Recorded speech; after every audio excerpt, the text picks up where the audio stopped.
国民的苦难，所以六位忠诚的同志呢，尤其咱洪情主席、主事者呢，特别来到最艰难的难关，会使讲呢天下第一关，这关也过呢，人过头过心就过，中华民国的快活就当大家都日子人过哦。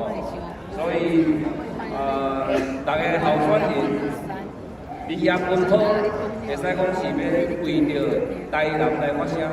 台南长久以来只有一种的声音，对台南市民是无公平的。民主呢，唔是安尼去规避，所以希望台南乡亲会当目睭闭好紧，骹尾煞好在，即摆甲你新型的选票，用你温暖的双手来甲让你票柜。2016年，人民给了民进党的机会，我们希望他们能够带领中华民国走出国际的困境，给国家一个生存发展的机会。但是这3年来，我们看到的是民进党的政府只会挑衅对岸，制造对立，外交不力，内政不修。我们可以看到的是自私自肥，吃干抹净。我们看到的是东厂林立，打击政敌。我们看到的是今天整个的百业萧条，经济不振，民怨四起。于是重新回过头来操作亡国感。各位朋友，我们不要亡国感，我们要保济丸，保护台湾的经济，振兴台湾的经济。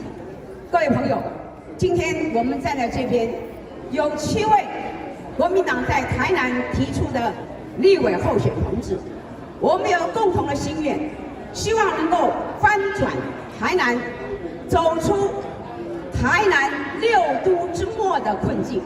我们希望开创我们古城未来的一片荣景。我们希望打断民进党长期以来的政治垄断。我们希望我们能够重新建立一个民主监督的一个机制。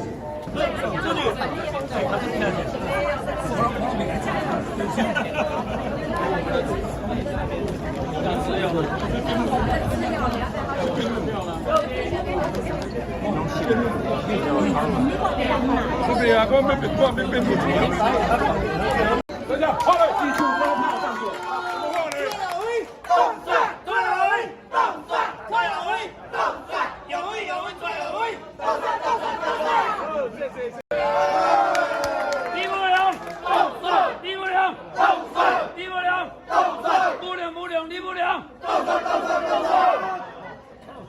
立法委员候选人登记，恭喜！第4高票当选。